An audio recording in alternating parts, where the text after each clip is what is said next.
राष्ट्रीय जैव विविधता दिवस के इस अवसर पर हम सबका सौभाग्य है भारत सरकार के यशस्वी प्रधानमंत्री के नेतृत्व में। वैसे तो हम मान के चलें कि हर एक मंत्री का अपना अपना काम करने का तरीका है और उसके काम करने के तरीके में कई बार ये भी एहसास होता है। हम अपने मध्य प्रदेश की धरती में सम्राट विक्रमादित्य का अतीत का इतिहास देखते हैं कि उनके काल के, उनके समय के नवरत्नों के बलबूते पर उनने शासन की सुव्यवस्था स्थापित की। वो अतीत के काल की बात हो सकती है जिसमें हम कभी घटकर पर, महाकवि कालिदास, वराह, मीर ऐसे बहुत स्वनामधन्य बड़े बड़े विद्वान को देखते हैं। लेकिन सच में ये अतिशयोक्ति नहीं होगी, माननीय मोदी जी के नेतृत्व में श्रीमान मोदी जी का स्वयं का शासनकाल भी उस स्वर्णिम युग की लघु झलक दिखाता है।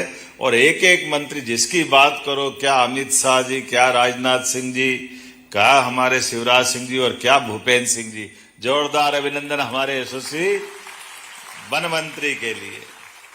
हर एक को ये आपके अभी भाषण में ऐसा लग रहा था कि कोई गगन की ऊंची से ऊंची उड़ान पर भगवान विष्णु का वाहन गरुड़ क्या पंख फैला करके तीक्ष्ण दृष्टि के साथ उड़ता उड़ता अनंत आकाश की ओर जैव विविधता के सारे दर्शन करा रहा है। कितना अच्छा लगता है। प्रकृति का सारा संतुलन इस अवसर पर अपने सुदीर्घ राजनीतिक अनुभव के साथ भी, अपनी मन की भावना के आधार पर भी, धार्मिक भावना के आधार पर भी, ये परमात्मा की दया है। मंच पर मैं एक और आपके सह राज्य मंत्री श्रीमान कीर्तिवर्धन सिंह जी का भी मध्य प्रदेश की शासन की ओर से आपका भी अभिनंदन करता हूं, आपका स्वागत भी करता हूं। घरों के छत के ऊपर सोते हुए हम सबको अनुभव है, लेकिन ये बदलते समय में भवनों के अंदर नई पीढ़ी को थोड़ा उससे वंचित करा है।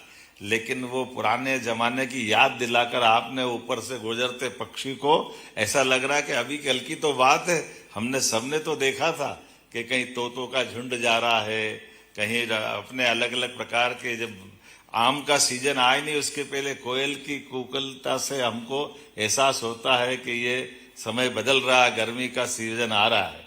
एहसास तो होता ही है। मंच पर मौजूद मेरे अपने मंत्रिमंडल के माननीय साथी श्रीमान दिलीप अहिरवार जी, इस अवसर पर मंच पर विराजमान सभी सम्मानीय अतिथिगण, आप सब, मैं मध्य प्रदेश की ओर से जैव विविधता दिवस के अवसर पर माननीय भूपेंद्र सिंह जी का और भारत सरकार का आभार मानता हूं। आपने अगर इस दिवस को मनाने के लिए ये मौका दिया तो मध्य प्रदेश सरकार आपका आभार मानती है और आनंद के साथ इस अवसर पर हमारी अपनी उस यात्रा की तरफ भी आज का ये जो लघु पड़ाव बना है, उस पड़ाव पे सिंहावलोकन का मौका भी मिलता है। जब शेर चलता है तो शेर चलते चलते अपनी चाल में पलट करके वो जब देखता है तो उसको अपने पूरे शरीर का आनंद के साथ एहसास भी होता है। लेकिन उस सिंहावलोकन में अभी तक की यात्रा का एहसास होता है, लेकिन भविष्य की फिर नई उड़ान, नई ऊंचाई की तरफ बढ़ने का, नए लक्ष्य लेके आगे बढ़ने का नया संकल्प होता है। मैं इस बात के लिए आपका धन्यवाद भी अदा करूंगा कि आपके कारण से चीता स्टेट बनने के लिए हमारे इस मध्य प्रदेश को गौरव मिला, माननीय प्रधानमंत्री जी को और आप दोनों को धन्यवाद, जिन्होंने हमारा वर्षों पुराना, कहाँ वो पालनपुर कूनो वाले तो जब जाते थे तो मजाक ही बनाते थे कि ये कब आएंगे, क्या होगा, ये कब से कहानी चल रही है। हमारे फॉरेस्ट के लोग भी बातें बना बना करके थक गए, समझ में नहीं आया अब कौन सा बहाना लाए। कभी ये जानवर आ रहा है, कभी वो आ रहा है, बात इधर उधर के होते होते उनके क्या मालूम कि जो ला रहे हैं वो एशिया में पुनर्स्थापन का नया चमत्कार होने वाला वो चीता आ रहा है। चीता कहीं जीता तो हमारे पालनपुर कूनो में जीता, ये हमारे लिए सौभाग्य की बात है और आनंद की बात। और ये भी बात आनंद की है कि उस चीते के नए प्रोजेक्ट को लेकर के कितनी सारी कहानियां थी। बहुत डरावना सीन भी था शुरू में, और बच्चे कुछ हमारे मीडिया वालों का भी धन्यवाद, आप अलर्ट भी करते लेकिन डरा भी देते हो। सरकार बनी, 20 लाए, 12 मर गए, 8 ही बचे, बड़े टेंशन में। ये कौन सी आफत पकड़ा थी सरकार चलाए कि ये चीते बचाए। भगवान करे रात रात दिन ये सोच सोच के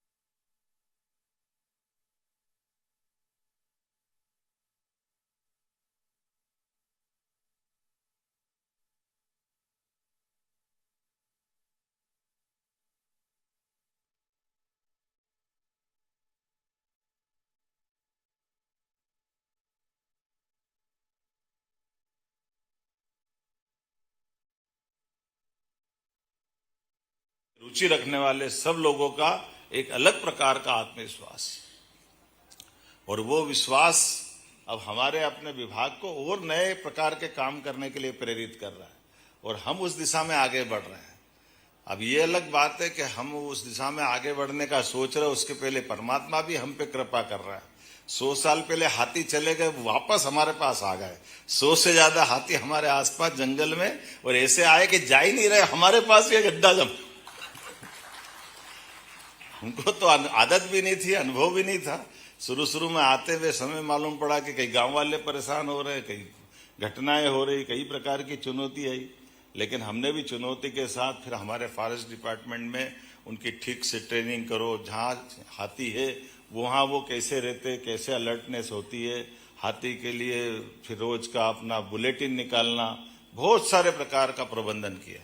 मुझे इस बात का संतोष है, 1-1.5 साल के अंदर ही अब ऐसा लगा कि हमको वर्षों से हम हाथी को भी अपने इस परिवार का हिस्सा बनाकर रखने की हमारी आदत हो गई। मैं बधाई देना चाहता हूं अपने डिपार्टमेंट को, फॉरेस्ट डिपार्टमेंट, जिनके माध्यम से हम उसमें भी सफलता के साथ आगे बढ़ रहे हैं।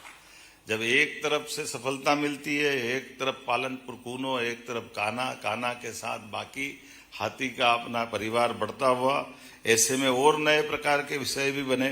अब घड़ियाल स्टेट तो हमारा है ही, घड़ियाल को भी अभी तक हम जहाँ छोड़ते थे, उस घड़ियाल को अब अंदर के पालनपुर कूनों के अंदर की नदी के अंदर भी बचाने का प्रयोग चालू हुआ है, और काफी अच्छे ढंग से कर रहे हैं। इसी के साथ साथ हमारे कछुओं का भी एक दौर आया।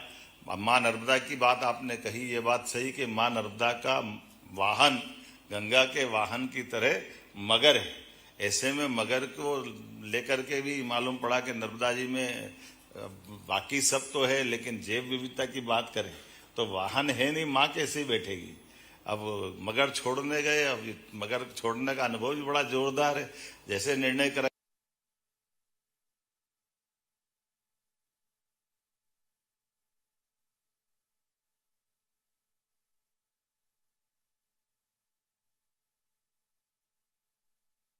भगवान की दया से हमारे को जंगली भैंसे देने का 50 क्रमशः चरणबद्ध रूप से तो 8 जानवर हमारे पास आए हैं।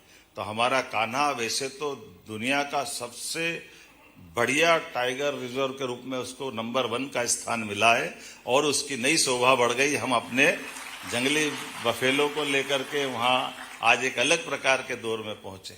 तो जिनको जिज्ञासा है, रुचि है, आनंद है, और सबसे बड़ी बात हमारी सनातन संस्कृति में सह अस्तित्व की भावना के बलबूते पर सारे जंगल के वो सब प्राणी जिनके कारण से जंगल की शोभा बढ़ती है, वो सब हमारे यहाँ होना चाहिए। इस दिशा में हम आगे बढ़ रहे हैं। दुर्लभ प्रजाति के 33 कछुए, घड़ियाल, लुप्त प्राय गिद्ध, अब गिद्ध भी हम यहाँ छोड़ रहे हैं भोपाल में, और मजा तब आता कि वहाँ पहुँच गया उज्बेकिस्तान पर, तो आनंद आता है।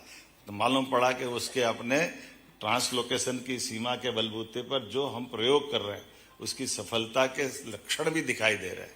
आने वाले समय में आपके नेतृत्व में और भी बहुत सारे काम करेंगे। लेकिन आज के इस अवसर पर ये भी बताना चाहूँगा, हमारी सरकार ने जल संरक्षण को लेकर भी तीसरा साल चल रहा है। हमने इसको केवल कर्मकांड नहीं, इसको प्रतिबद्धता के बलबूते पर अपनी गंगा दशमी त्योहारों के साथ हर त्योहार से कोई न कोई संदेश छिपा हुआ है।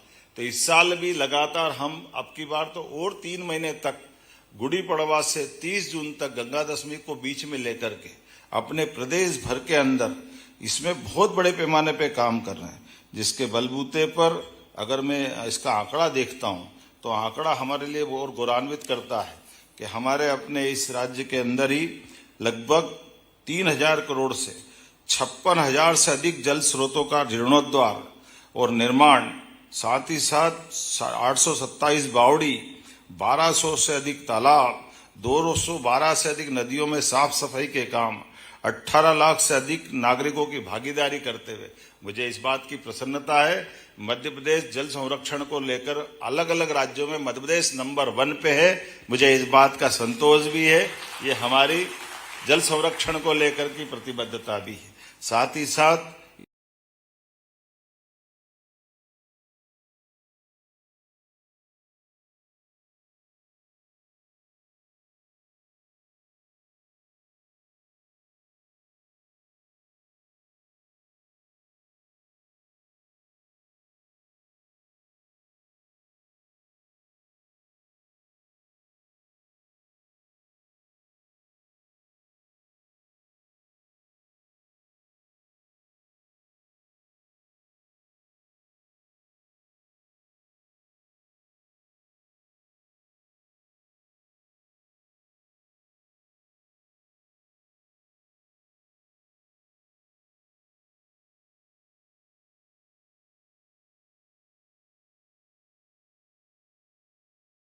एकदम जंगल के जानवर को जब उठा के लाएंगे तो उसको जो स्वाभाविक वातावरण में रखने की, उसको रात दिन संभालने के, उसके तरह के लोग के बजाय दूसरे तरह के लोगों से संपर्क आता है।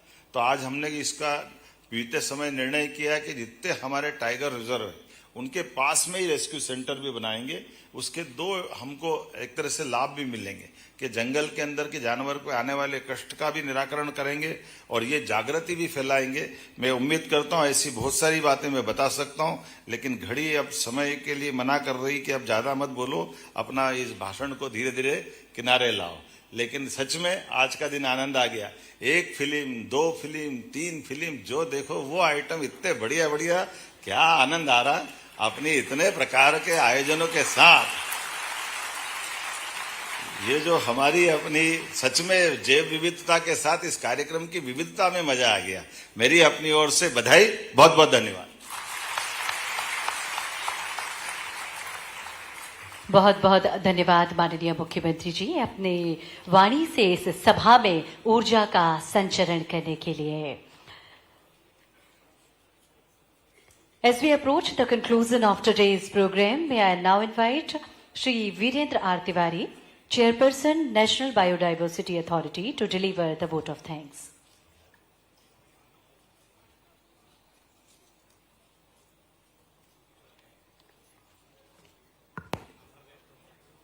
नमस्कार। सर्वप्रथम मैं मध्य प्रदेश के मुख्यमंत्री डॉक्टर मोहन यादव जी का धन्यवाद देना चाहूँगा। उन्होंने इस कार्यक्रम के आमंत्रण को स्वीकारा और यहाँ पर उपस्थित रहकर उन्होंने सभी को संबोधित किया और एक दिशा निर्देश दिया। मैं केंद्रीय